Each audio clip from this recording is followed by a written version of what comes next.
Votre émission médicale vous est présentée en partenariat avec santémaghreb.com, le guide de la médecine et de la santé au Maghreb.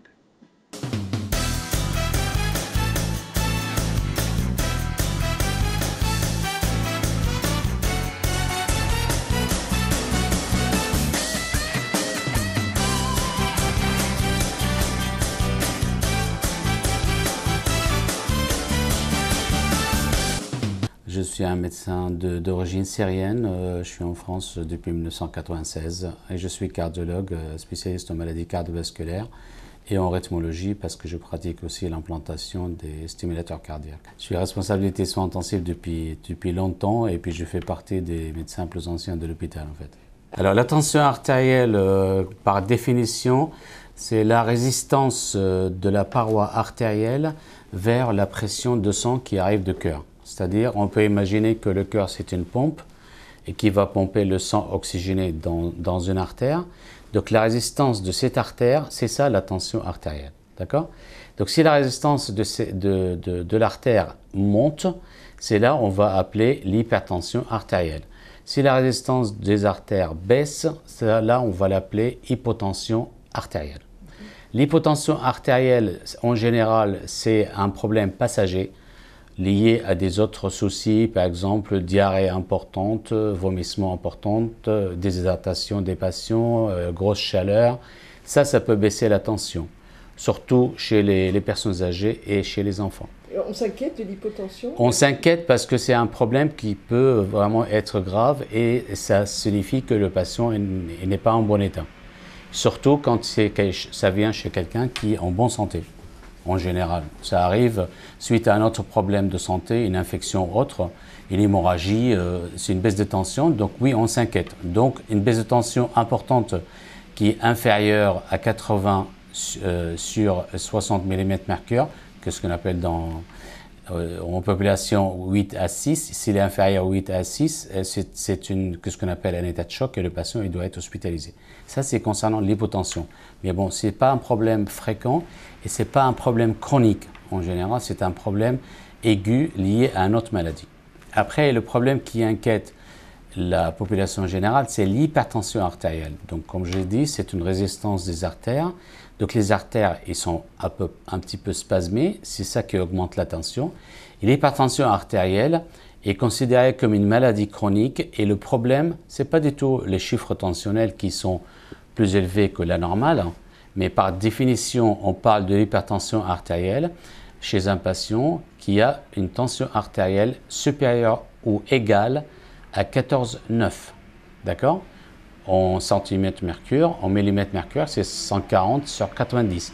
Mais quand je dis 140 sur 90, c'est une hypertension artérielle. Il faut que ce soit inférieur à ça. D'accord? C'est-à-dire à partir de là, au-delà, on dit 140, 90, c'est une hypertension. Au-delà, c'est de l'hypertension artérielle.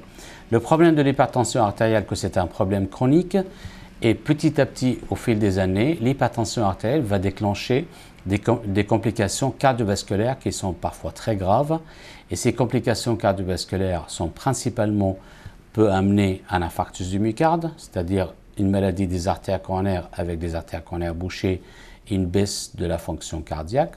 Donc, ça, c'est le premier problème. Le deuxième problème, c'est les accidents vasculaires cérébraux, que ce soit hémorragique ou ischémique, c'est-à-dire qui peut amener une hémorragie cérébrale ou un caillot au niveau des artères cérébrales avec hémiplégie et parfois le décès de patients rapidement lié à ça.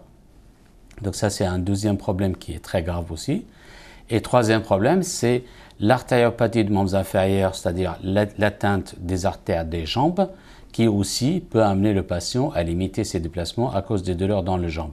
Après, on a tous les organes cibles peuvent être touchés par l'hypertension artérielle.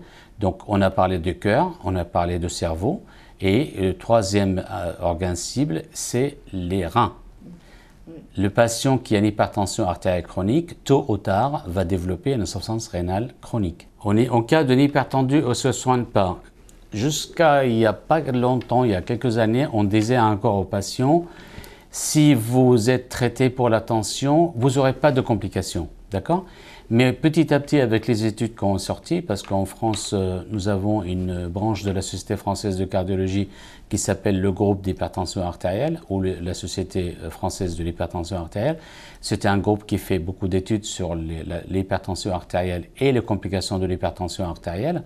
Et ils ont démontré avec des études 20 000 ou 25 000 patients parfois, que oui, c'est vrai, quand on traite un patient, on tarde les complications cardiovasculaires, mais on ne peut pas les empêcher. C'est-à-dire, le patient qui est traité, on va tarder le maximum possible ces complications cardiovasculaires. Mais si je donne un exemple, par exemple, un patient non traité, c'est sûr qu'il arrive à l'âge de 70 ans, il a toutes les complications de l'hypertension artérielle qui présente. Mais un patient qui est traité, l'échéance va arriver à 80 ans. Vous voyez, donc on gagne des ans de vie correcte quand on traite le patient. Et ça n'empêche pas, on a des patients qui ne sont pas traités parce qu'on considère comme « oui, je suis encore jeune, je sens rien et tout ça », mais ça n'empêche pas, de ces patients-là, on perd des patients, même à 40 ou à 50 ans, d'hémorragie cérébrale et ils meurent en 24 heures parce que tout ça, c'est lié à l'hypertension artérielle. L'hypertension, parce que c'est une maladie chronique, contrairement à l'hypotension qui est une maladie aiguë, parfois le patient, c'est sûr qu'il ressent des symptômes. Mais le patient a tendance à minimiser les symptômes. C'est-à-dire, il va se dire j'ai de maux de tête, oui, mais parce que je suis fatigué ou j'ai pas assez dormi. D'accord? J'ai un trouble visuel, oui, parce que je travaille beaucoup ou je travaille dans la poussière. Oui, quand je marche ou je monte un escalier, je suis essoufflé. Oui, parce que j'ai un surpoids. D'accord?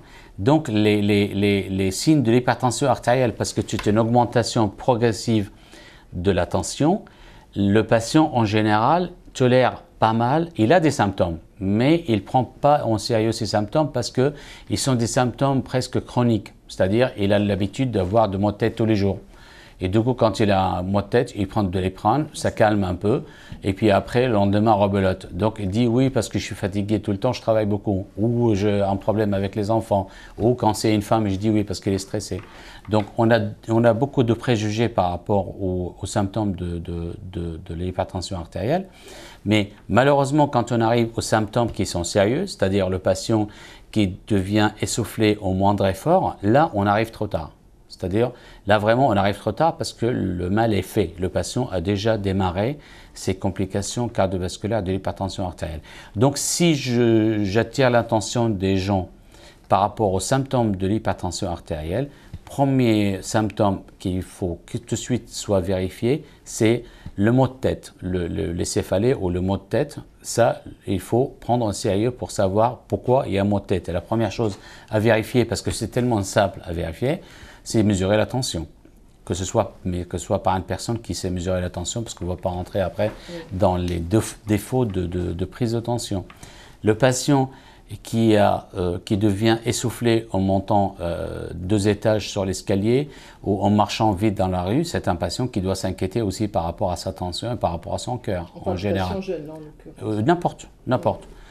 Après, si vous me dites, ok, ce patient, il est obèse, il est essoufflé, oui, mais l'essoufflement à ce moment-là existe depuis un moment, ça ne va pas arriver brutalement ou progressivement comme on a l'habitude avec l'hypertension artérielle. Donc, le plus important dans l'hypertension artérielle, c'est faire le diagnostic le plus tôt possible et mettre un traitement le plus tôt possible. Et puis après, il y a toujours des bonnes nouvelles dans l'hypertension artérielle. Dans l'hypertension artérielle, c'est une maladie que 90% des patients, ils ont de l'hypertension artérielle essentielle. On appelle ça essentiel, c'est-à-dire c'est lié à un état général des artères et qu'on n'arrive pas vraiment à expliquer. Mais en général, ces patients-là, ils viennent des familles hypertendues. En général, dans une famille, on trouve beaucoup de patients qui ont de l'hypertension artérielle. C'est rare qu'on trouve 1 ou 2 seulement. Il y en a en général beaucoup. Et on trouve dans des familles que, à cause de la présence de l'hypertension artérielle, on a aussi beaucoup de complications cardiovasculaires de l'hypertension artérielle. Donc, dès qu'on pose la question à quelqu'un, si dans sa famille, il y a des gens qui ont de l'hypertension artérielle, il y a des gens qui ont fait des infarctus du myocarde, il y a des gens qui ont fait des AVC ou des accidents vasculaires cérébraux, si la réponse est oui, cette personne, il faut vérifier. à plusieurs reprises sa tension. Il ne faut pas qu'on passe à côté. Il nous reste après les 10% autres qu'on appelle l'hypertension artérielle secondaire. L'hypertension artérielle secondaire est un phénomène lié à une autre maladie, parfois on peut traiter. On a parfois des petites hypertrophies qu'on appelle surrénaliennes, c'est-à-dire des tumeurs qui donnent une sécrétion supplémentaire qui monte la tension. Si on fait le diagnostic, on opère le patient, on enlève, il est plus hypertendu. On a des hypertensions artérielles artificielles parce qu'il y a des patients qui ont un régime très riche en sel et en produits salés. Il y a dans le pays de Moyen-Orient et de pays maghrébins, il y a une consommation assez élevée de produits de réglisse. Surtout, je ne sais pas, dans le Moyen-Orient, chez nous, en Syrie, au Liban, en Irak, quand les gens font ramadan, ils boivent du jus à la base de réglisse pour les aider à couper leur soif. D'accord? Et pourquoi? Parce que le réglisse monte la tension. Donc la personne qui fait ramadan et qui consomme de réglisse, il va monter sa tension dans la journée et ne se sent pas fatigué. D'accord? Mais sauf cette consommation-là peut développer une hypertension artérielle. Et nous, on dit pourquoi il fait de l'hypertension artérielle.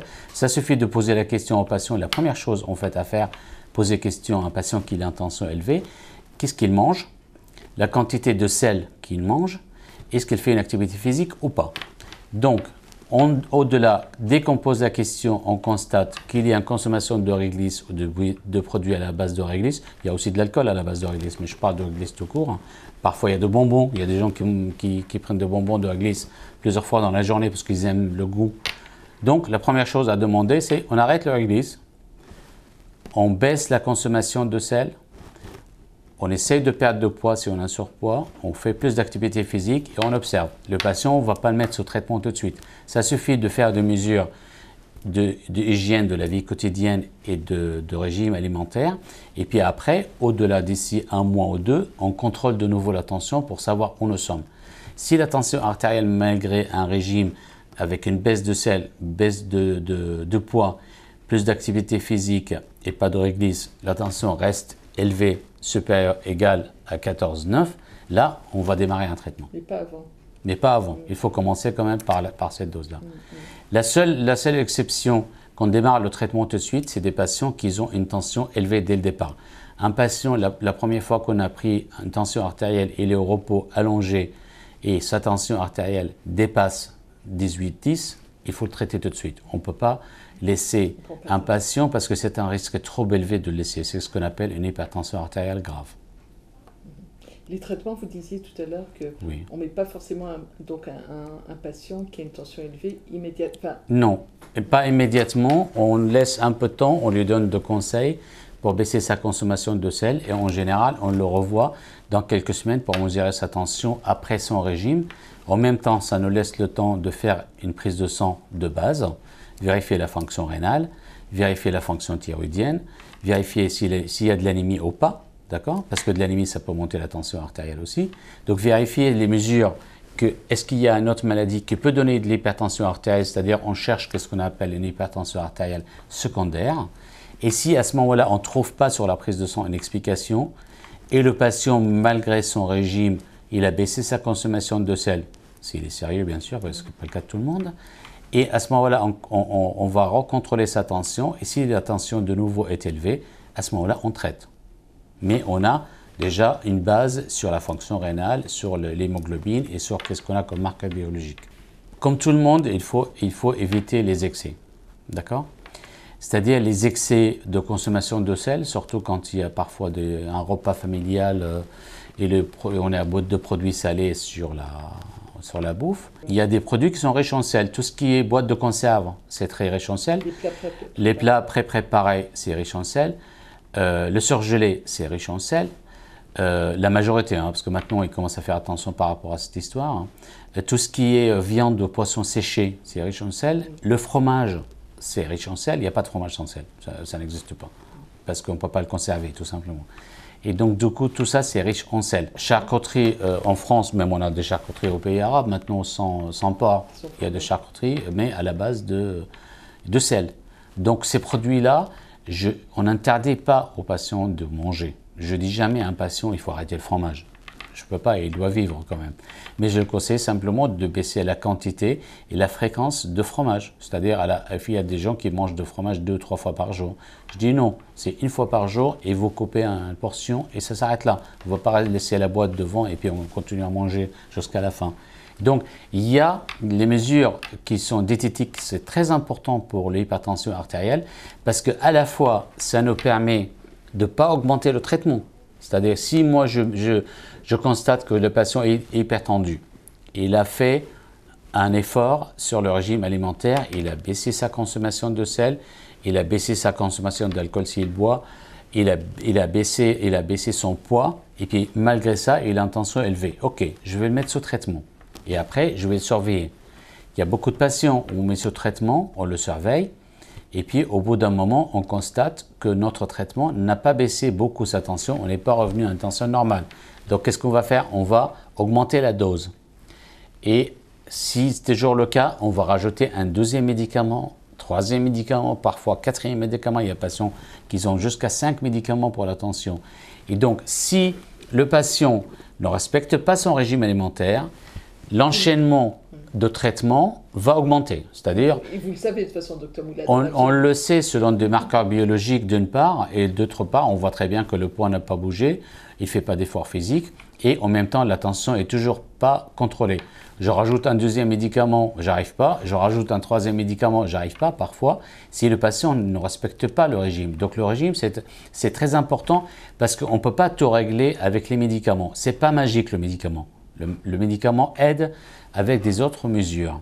Mais ce n'est pas simplement un comprimé magique, je prends le comprimé et je suis guéri. Non, ce n'est pas de l'antibiotique, c'est un traitement d'une maladie chronique. L'hypertension artérielle, quand on constate, on est parti sur un traitement qui dure presque toute la vie. Il y a des rares cas où un patient, par exemple, qui fait 100 kg et perd 30 kg, et on arrive à un moment, il a une tension qui devient normale, on arrête le traitement. Ça m'arrive d'arrêter. Ça m'arrive d'arrêter le traitement chez certains patients au bout de quelques mois ou un an, parce que déjà, ils ont changé leur système alimentaire, ils ont baissé leur consommation de sel, ils font des sports, ils perdent de poids, et puis ils deviennent avec une tension normale. Et parfois, qu'est-ce qu'ils reviennent? Parce qu'ils commencent à être fatigués, parce que la tension baisse trop. Donc quand on constate qu'un patient hypertendu, sa tension baisse trop à cause du traitement, on arrête. On n'a pas besoin de continuer. Le diabète, c'est le facteur de risque et la maladie la plus grave qui développe les maladies cardiovasculaires derrière. Les complications de diabète sont des complications très graves et ça arrive trop vite. Donc, un patient diabétique, dès qu'on l'associe à des autres facteurs de risque, l'hypertension artérielle, un patient diabétique qui a de l'hypertension artérielle et qu'il fume, par exemple, d'accord, et selon les statistiques, il a 30% de risque d'avoir un problème cardiovasculaire dans les 5 ans à venir.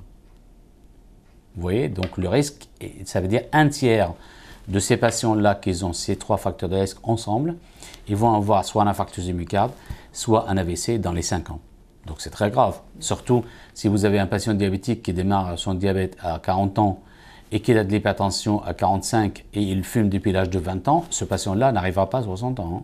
C'est-à-dire, voilà, il va avoir ses complications avant.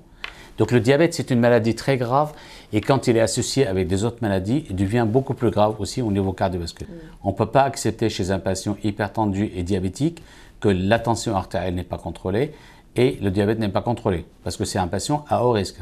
Donc, quand on arrive à ce stade-là, c'est un patient à haut risque. On a de la chance qu'il y a eu un développement de panel de traitement. On a vraiment beaucoup de médicaments pour l'hypertension artérielle. Je garde dans mes souvenirs, et je me rappelle très bien, j'étais encore gamin en 1979, et je passe devant une pharmacie et puis les gens faisaient la queue. Donc j'étais un peu surpris de voir les gens faire la queue devant une pharmacie, ça c'était en 1979. Et je demandais qu'est-ce qui se passe et ils m'ont dit il y a un nouveau médicament pour la tension qui est arrivé. À l'époque, ce médicament-là s'appelait l'Adalate. Et c'est une révolution parce que les patients, ils étaient ravis, ça permettait de baisser leur tension. C'est-à-dire, vous imaginez, en 1979, on avait à peine 3 ou 4 médicaments pour la tension. D'accord? Le jour d'aujourd'hui, on a plusieurs familles thérapeutiques et à l'intérieur de chaque famille thérapeutique, on a parfois entre 5 et 10 médicaments. Donc, on a vraiment le choix entre les médicaments et on a beaucoup de classes thérapeutiques selon l'ancienneté de la tension artérielle, l'âge de patient, les autres maladies associées, c'est-à-dire un hypertendu coronarien a un traitement différent d'un hypertendu diabétique, un traitement différent d'un hypertendu obèse ou maigre, vous voyez. Et donc, on a beaucoup de médicaments actuellement, mais on passe par palier, c'est-à-dire on commence un traitement à une dose moyenne. Ça marche, c'est très bien. Ça ne marche pas, on augmente la dose. Ça marche très bien. Ça ne marche pas, on rajoute un deuxième. Et puis voilà. Mais quand on dépasse 3 médicaments pour l'hypertension artérielle, là, on appelle ça une hypertension artérielle résistante. Et là, ça devient un problème très sérieux. C'est-à-dire qu'il faut chercher à comprendre pourquoi le patient ne répond plus au niveau de traitement et est-ce qu'il y a une autre maladie qu'on n'a pas fait attention et on revient à la ligne de base, est-ce qu'il respecte son régime? L'hypertension artérielle résistante, la première question qu'on pose, est-ce que le patient respecte son régime? Si le patient, la réponse non, il ne respecte pas son régime, on rajoute 4e ou 5e médicament, ça ne change absolument rien. Mais un patient qui respecte le régime et il garde une tension élevée, là, on va chercher autre chose qu'on n'a pas détecté dès le départ. Ça peut être parfois un problème qui peut être réglé. Un problème hormonal, par exemple, on peut régler ça, oui, ça peut arriver. Alors, le bilan sanguin, c'est pour un patient hypertendu, c'est déjà avant l'introduction de traitement, à la recherche des indices pour expliquer l'hypertension artérielle et est-ce que c'est une hypertension artérielle essentielle ou secondaire. Donc ça, c'est important. Dès le départ, on fait un bilan standard et là-dedans, on cherche vraiment s'il y a des autres causes qui ont donné l'hypertension artérielle. D'accord? D'une part. Et d'autre part, peut-être cette hypertension artérielle qu'on a découvert maintenant, c'est une hypertension artérielle ancienne et il a déjà commencé ses complications. Et ça, on va le détecter sur la prise de sang, surtout pour la fonction rénale. Oui. C'est les reins C'est les reins qui commencent à souffrir. Même si on sait que les reins vieillissent, comme tous les autres... Non, mais vieillissent, je veux bien, mais après, quelqu'un qui a 40 ou 50 ans, il n'a aucune raison d'avoir des reins qui fonctionnent mal s'il est associé avec l'hypertension artérielle. Ça veut dire, là, on commence à avoir des complications. Qu'est-ce qu'on appelle des facteurs de risque cardiovasculaire? Les facteurs de risque cardiovasculaire qui sont connus, ils sont 7. On a l'hypertension artérielle, le diabète, le surpoids, le tabac, sédentarité, antécédents familiaux, et puis après on peut rajouter l'âge. Un patient hypertendu, quand on découvre l'hypertension artérielle, ça peut être découvert par un médecin généraliste, un médecin de famille ou un autre spécialiste. D'accord? Et donc la première chose qu'on fait, c'est vérifier la tension artérielle à distance, une deuxième fois, en demandant au patient de faire son régime, baisser le sel, baisser son poids et puis au bout de quelques semaines, on contrôle de nouveau. Donc si on constate qu'il a une tension élevée, on fait à ce moment-là le bilan, la prise de sang et selon le résultat de la prise de sang, si on ne trouve pas d'explication à l'hypertension artérielle, à ce moment-là, on met un traitement en route. Mais si sur la prise de sang, on constate qu'on a commencé à avoir des complications de l'hypertension artérielle, à ce moment-là, le bilan va être beaucoup plus profond et beaucoup plus large. C'est-à-dire le patient doit voir rapidement un cardiologue, déjà pour faire un bilan cardiovasculaire, voir l'état du cœur, est-ce qu'il a commencé le patient à avoir des problèmes cardiaques liés à son hypertension artérielle ou pas. Et donc si, dans tous les cas, un patient hypertendu, il a le droit au moins au début du diagnostic d'avoir une constatation cardiologique. Après cette constatation cardiologique, si le cardiologue ne trouve rien, la recommandation actuelle, c'est que le médecin traitant fasse le contrôle de la tension artérielle au cabinet. S'il reste toujours contrôlé, il n'y a pas de souci. S'il n'arrive pas à stabiliser la tension, il le renvoie vers le cardiologue pour renforcer le traitement et puis adapter le traitement. Donc le patient qui est contrôlé, à ce moment-là, il voit son médecin traitant. Le médecin traitant, il fait un bilan biologique tous les ans, surtout pour être sûr qu'il n'y a pas de complications au niveau de l'hypertension artérielle. Et le patient hypertendu, il voit le cardiologue d'une façon systématique tous les 5 ans, même quand il est asymptomatique. Mais si on a des symptômes qui commencent à apparaître, il peut le voir avant. Mais systématiquement, il faut qu'il voit le cardiologue tous les 5 ans. En termes d'exploration, on commence par un examen clinique simple cardiovasculaire, les artères du cou, les artères des jambes, l'auscultation cardiaque, un électrocardiogramme de base. Et si on a l'impression que la tension est ancienne ou sur l'électrocardiogramme, on a une modification, on rajoute l'échocardiographie, voire un test d'effort. Donc c'est un enchaînement selon qu'est-ce qu'on trouve. Si le bilan de base, c'est-à-dire examen clinique, ECG, bilan biologique, et le bilan est normal, on s'arrête là. Si on trouve qu'il y a une anomalie, on passe vers l'échographie. On trouve quelque chose, on passe vers l'épreuve de force. Voilà. Alors le protocole actuel qu'on a adopté depuis quelques années par le groupe de travail de l'hypertension artérielle à la Société française de cardiologie, on a constaté que la tension artérielle monte au cabinet. Donc ça c'est chez 80%, c'est peut-être l'effet de la blouse blanche comme on dit, oui, mais surtout que le patient n'est pas dans son état normal, il n'est pas chez lui. Et donc actuellement l'hypertension artérielle, on ne peut pas faire le diagnostic seulement sur des mesures au cabinet. Actuellement on fait un protocole, qu'est-ce qu'on appelle le 3-3-3. Donc le 3-3-3 c'est une prise de tension au repos, au réveil de patient, il est encore dans son lit, il prend sa tension 3 fois successive et entre 3 à 5 minutes entre chaque prise et l'autre. Il va noter, chaque prise, il va noter la tension artérielle. Le soir, il va se mettre dans son lit, il se repose un peu et il recommence ses mesures de tension de 3 fois, d'accord? Donc ça fait 3 le matin et 3 le soir. Et puis il fait ça sur 3 jours successifs. Et on ramasse tous ces chiffres-là des 3 le matin, 3 le soir et 3 jours. On fait la moyenne de la tension artérielle systolique et la moyenne de la tension artérielle diastolique. Si la moyenne est égale ou supérieure à 14,9, c'est un patient hypertendu où la tension est élevée. Si la moyenne est inférieure à 14,9, à ce moment-là, le patient n'est pas hypertendu. Je dis ça parce qu'à l'intérieur de ces mesures-là, on trouve souvent, premiers chiffres, surtout les premiers chiffres de mesure, on trouve une tension un peu élevée. Et puis au bout de 5 minutes ou 10 minutes, le patient a une tension normale. Donc c'est ça l'intérêt de dire, est-ce que c'est vraiment une vraie hypertension ou c'est simplement l'hypertension artérielle parce qu'on a commencé au début, on n'est pas encore complètement au repos.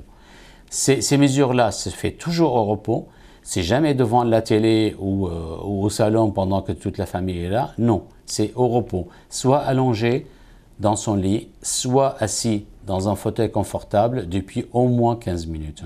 Et comme ça, on mesure la tension et c'est ça la tension. Si le patient a un problème pour mesurer sa tension lui-même, nous avons des appareils de mesure de tension de 24 heures qui s'appellent MAPA. Donc le patient vient à l'hôpital ou au cabinet, on branche l'appareil.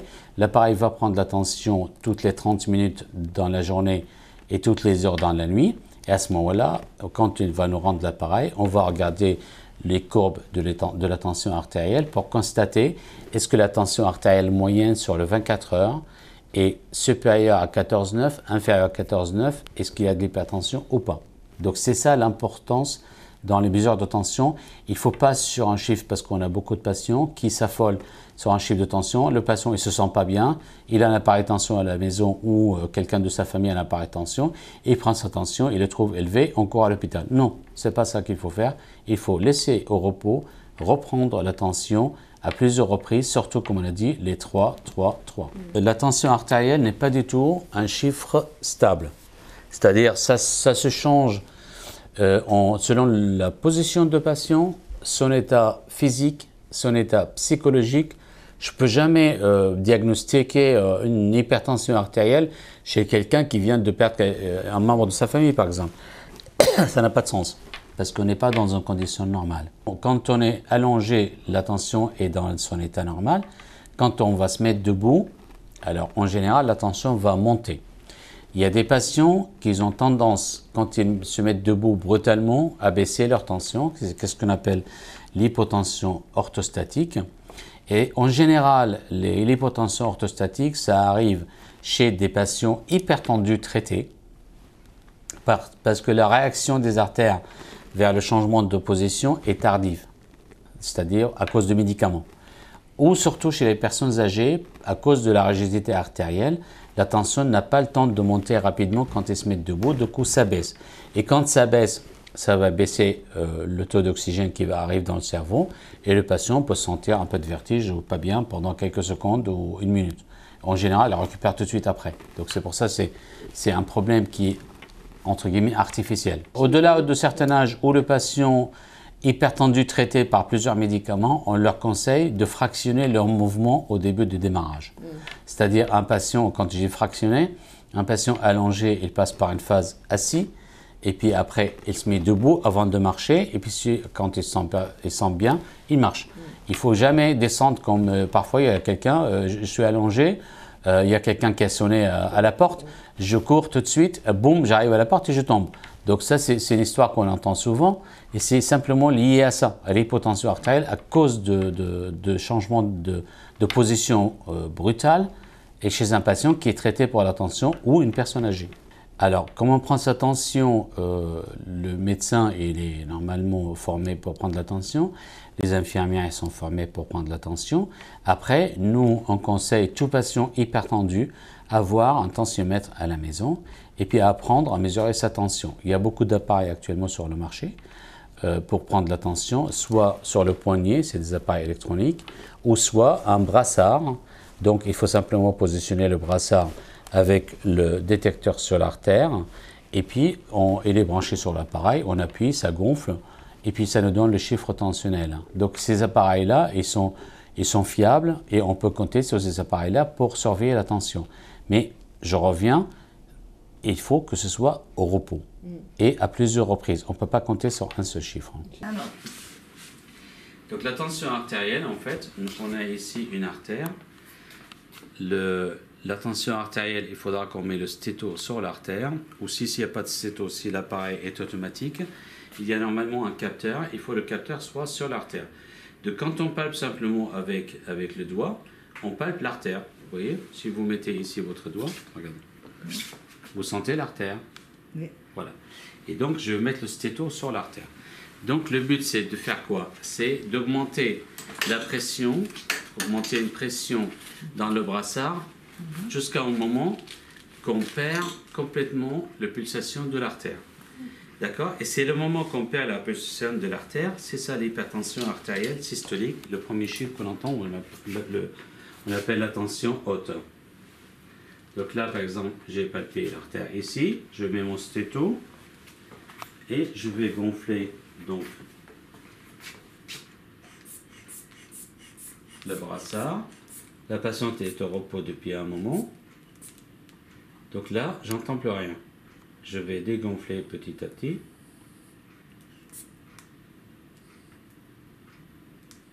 Le moment que j'entends la pulsation, c'est la tension artérielle systolique. Et quand je perds la pulsation, c'est la tension artérielle diastolique. Donc madame, la tension artérielle à 14,7. Là, je reviens.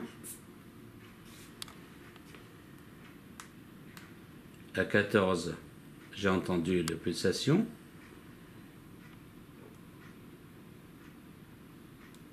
Et à 7, je les ai perdus. Donc, ça veut dire la tension est 14/7.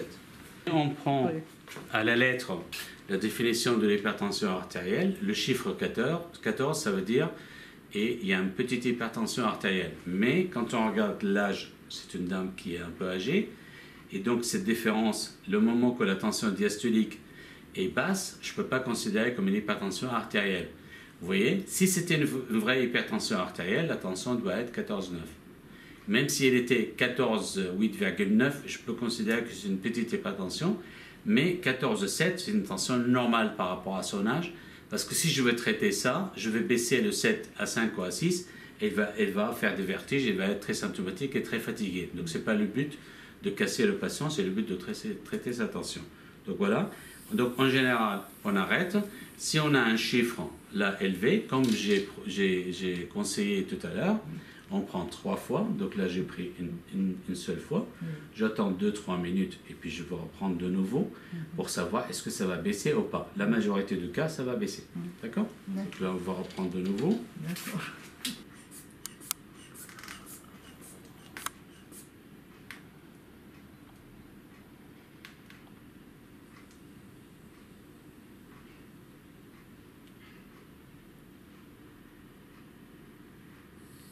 deuxième prise, on est à 14,6.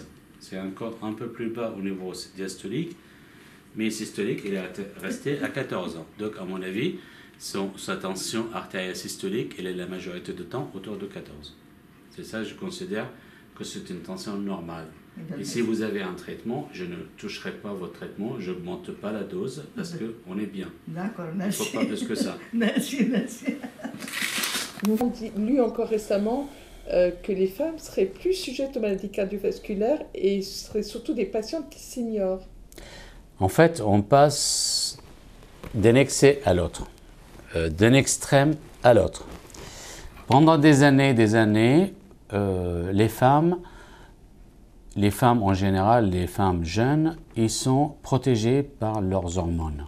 D'accord? Donc ça, c'est l'idée physiologique qui existait depuis longtemps. Donc une femme qui est protégée par ses hormones, quand elle va avoir des enfants, elle est toujours protégée par ses hormones. Il peut arriver des problèmes cardiovasculaires lors de la grossesse ou de l'accouchement. Pendant les grossesses, on a parfois l'hypertension artérielle. Et lors de l'accouchement, on a des femmes qui font un problème cardiaque aigu, d'accord, qui s'appelle l'insuffisance cardiaque postpartum. Heureusement, la majorité récupère rapidement, mais il y a certains nombres qui gardent des séquelles. C'est rare, oui, c'est vrai, mais ça arrive, d'accord. Mais ça, on le sait, on sait gérer parce qu'en général, l'accouchement se passe dans un milieu hospitalier et on surveille les patientes pour savoir s'ils ont un problème ou pas. Mais ça n'empêche pas qu'on découvre de temps en temps que ces patientes-là, ils n'ont pas récupéré par la suite. C'est rare, mais ça existe. Mais ce n'est pas du tout la majorité. La majorité, s'ils ont un problème d'hypertension artérielle pendant la grossesse, après l'accouchement, la tension revient normale. S'il y a un petit problème cardiaque lors de l'accouchement, surtout l'accouchement un peu difficile, la patiente récupère rapidement, au bout de quelques semaines, il n'y a plus rien. Donc ça, on a la règle. Le problème, c'est arrivé qu'on a gardé cette idée-là que les hommes, ils ont plus de problèmes cardiovasculaires que les femmes, qui était vrai pendant une époque, pour une raison simple. Pour d'autres raisons. Les autres raisons, c'était les hommes fumaient beaucoup, les femmes non. Les hommes mangeaient des cochonneries et de tout ce qui est gras et salé quand ils sont au travail ou quand ils partent de la maison. La femme mangeait à la maison avec ses enfants des repas plus équilibrés, plus de légumes. Donc du coup, le risque était moins. D'accord? Du coup, on avait toujours cette idée, on a une tendance de dire « Oh, les hommes, ils sont plus exposés au risque cardiovasculaire ». Nous, en médecine, en cardiologie, on considère que l'âge chez les hommes et chez les femmes est un facteur de risque cardiovasculaire. Mais pour vous donner une idée, c'est quelque chose qui est basé sur des études. L'homme a un facteur de risque cardiovasculaire à partir de l'âge de 50 ans, égal la femme, elle a un risque cardiovasculaire à partir de l'âge de 60 ans. Ça, c'est quelque chose qu'on connaît depuis longtemps. Ça veut dire qu'il y a 10 ans d'écart entre les deux pour les complications cardiovasculaires. Quand je dis 10 ans d'écart, ça veut dire que les hommes vont avoir un problème cardiovasculaire avant les femmes, 10 ans avant. D'accord? Donc c'est pour ça qu'on considère un facteur de risque. Le problème qui est arrivé après, que ces idées-là, qui étaient basées sur une époque, l'époque a changé. D'accord? On revient. À l'époque, il y a la majorité, je peux dire, pendant l'époque, la majorité des hommes fumaient et les femmes non. Maintenant, on commence à avoir une égalité de tabac. C'est-à-dire, les femmes ils commencent à fumer à l'âge jeune comme les hommes. Quand vous passez à côté d'un collège en France, à la sortie de collège, vous voyez les filles de 14-15 ans en train de fumer leurs cigarettes, comme on voyait à 30 ans que devant les écoles où il y avait les hommes, ou les garçons. Maintenant, les filles fument exactement de la même chose. Après, on arrive à l'époque, les femmes, par rapport à leur protection pour la grossesse, les pilules, par exemple, ils étaient assez réputés à partir de certain âge. Il y a une trentaine d'années, une femme commence à avoir la pilule comme traitement quotidien à partir de l'âge de 25 ou 30 ans, ou si elle est déjà mariée, elle a des enfants, elle ne veut plus avoir des autres enfants, elle commence à prendre la pilule. Maintenant, on commence à prendre la pilule à partir de l'âge de 14 ou 15 ans, d'accord, comme moyen de contraception. Et donc, la pilule, ça casse complètement le système hormonal de la femme. Et quand on associe pilule plus cigarette chez une femme, quand elle arrive à l'âge de 40 ans, son risque cardiovasculaire, c'est exactement égal à l'homme. D'accord? Donc, ça, c'est ça qui a changé la tendance. C'est pour ça qu'on a commencé à parler que les femmes, ils sont exposés. Ils ne sont pas vraiment plus exposés, ils sont plus que les hommes, ils sont exposés plus qu'avant. Après, il y a certaines maladies congénitales que la femme porte depuis sa naissance. Ce problème congénital, surtout, c'est des maladies rythmiques cardiaques qui conduisent à une mort subite chez des femmes à l'âge jeune. Oui, ces maladies-là, malheureusement, ils ne sont pas très fréquentes, oui, mais ils sont plus fréquentes chez les femmes que chez les hommes. Ils sont asymptomatiques plus? Au début, ils sont asymptomatiques. En général, on détecte ça lors d'un gros malaise ou parfois un arrêt cardiaque qui a été récupéré par quelqu'un qui sait ranimer des patients. D'accord? On a parfois, par chance, certaines patientes qui savent que dans leur famille, ils ont des maladies rythmiques. Et ces femmes-là, on leur fait des bilans systématiques pour éviter qu'ils font une complication et qu'on passe à l'aperçu, quoi. Et donc, dans ce cas-là, on peut détecter. Mais ces maladies-là qu'on ne peut pas imaginer. Là, on voit beaucoup actuellement à la télé une publicité avec, dans une boîte de nuit ou dans une fête, oui, il y a un monsieur de cinquantaine d'années qui boit, qui est gros, qui est essoufflé, qui transpire. En face de lui, c'est une femme jeune qui est en train de danser et c'est elle qui fait son arrêt cardiaque. Donc, cette publicité, elle n'est pas bien comprise par la majorité du public. Je pense qu'elle est mal faite. Parce que il y a des gens qui reçoivent ça disant c'est pas parce que on fume, on est gros, on va faire un arrêt cardiaque. Chose qui n'est pas bon. Parce que quand on fume, on est gros et on boit, on va faire un problème cardiaque, d'accord? Mais c'est simplement, l'idée n'est pas, la publicité n'est pas bonne. L'idée, il faut dire, c'est pas parce que cette femme-là, elle est jeune et en bonne santé, il ne risque pas d'avoir un problème cardiaque. Mais moi, j'aurais bien aimé voir cette femme en train de fumer une cigarette pour montrer qu'il y a un facteur autre, hein, d'accord? C'est pas seulement parce qu'elle est jeune en train de danser, non. Parce elle prend sa pilule le soir, parce qu'elle fume dans la journée, et à ce moment-là, elle est toujours jeune, donc elle va profiter de sa jeunesse. Elle peut faire son arrêt cardiaque dans une boîte de nuit ou dans une fête. Oui, ça c'est l'idée qu'il faut retenir.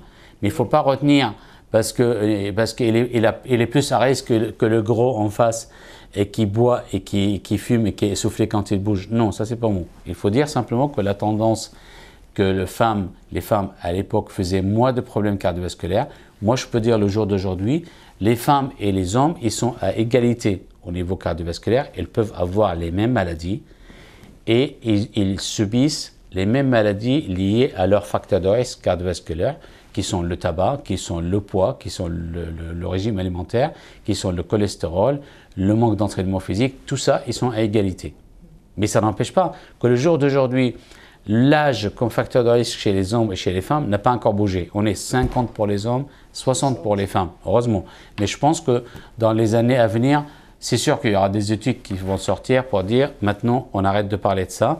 Tout le monde, à partir de 50 ans, femmes et hommes, ont le même risque parce que la femme a le même vie que l'homme avec une surconsommation de produits hormonaux qui sont les pilules qui augmente le risque cardiovasculaire chez la femme. Donc là, je peux dire maintenant qu'ils sont à égalité. C'est le message à passer que les femmes, il ne faut pas prendre à la légère certains symptômes. Une femme qui fume et qui a sa pilule, si elle a de temps en temps un picotement dans la poitrine, surtout à l'effort, même si elle est jeune, il ne faut jamais se dire oui, non, je suis femme, je suis protégée par mes hormones. Non, il faut consulter comme n'importe qui. C'est-à-dire il n'y a pas de différence maintenant entre hommes et femmes par rapport aux symptômes. Et je reviens aussi parce qu'on a un comportement qu'on connaît maintenant moins qu'avant, mais il y a beaucoup de médecins qui prennent les symptômes de la femme à la légère, surtout quand la femme est d'origine méditerranéenne. J'entends, moi depuis très longtemps, j'entends quelqu'un me dire oui, c'est un syndrome méditerranéen. Au début, je ne comprenais pas qu'est-ce que ça veut dire un syndrome méditerranéen. Parce que le Méditerranéen, quand je dis Méditerranéen, il n'y a pas que, il y a les Arabes, il y a les Africains, il y a les gens de pays du Sud, les Espagnols, les Italiens. Ces gens-là, ils s'expriment plus leur émotion, ils ont plus peur des symptômes que les gens du Nord. D'accord?